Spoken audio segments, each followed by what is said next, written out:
السلام علیکم ورحمۃ اللہ وبرکاتہ۔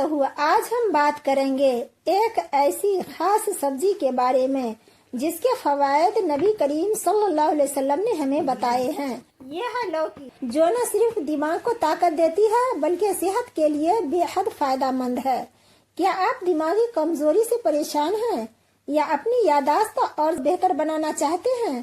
تو آئیے سنتے ہیں کہ نبی کریم صلی اللہ علیہ وسلم کا اس کے بارے میں کیا فرمان ہے۔ رسول اللہ صلی اللہ علیہ وسلم نے فرمایا، تم لوکی کھایا کرو کیونکہ یہ عقل کو بڑھاتی ہے اور دماغ کو طاقت دیتی ہے۔ سائنس بھی اس بات کو تسلیم کرتی ہے کہ لوکی جسم اور دماغ کے لیے نہایت مفید ہے۔ نئی تحقیق کے مطابق لوکی میں vitamin C, vitamin B complex, potassium اور فائبر شامل ہیں جو دماغ اور جسم دونوں کے لیے بہترین ہے۔ یہ ہلکی پھلکی اور جلدی ہضم ہونے والی غذا ہے۔ لوکی کو سالن، سوپ یا جوس کے شکل میں آسانی سے استعمال کیا جا سکتا ہے۔ ساتھ ہی لوکی کا مربع نہ صرف مزیدار ہوتا ہے بلکہ جسمانی اور ذہنی کمزوری کے لیے ایک بہترین ٹانک بھی ہے۔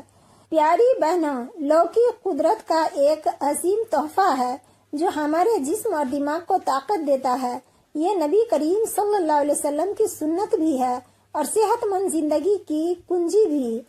آئیے اس نعمت کا شکر ادا کریں اور اسے اپنے روزمرہ زندگی کا حصہ بنائیں۔ آخر میں آپ سے گزارش ہے کہ اس بات کو دوستوں تک ضرور پہنچائیں تاکہ زیادہ سے زیادہ لوگ لوکی کے فوائد سے واقف ہوں اور اس سنت پر عمل کریں۔ جزاک اللہ خیرہ۔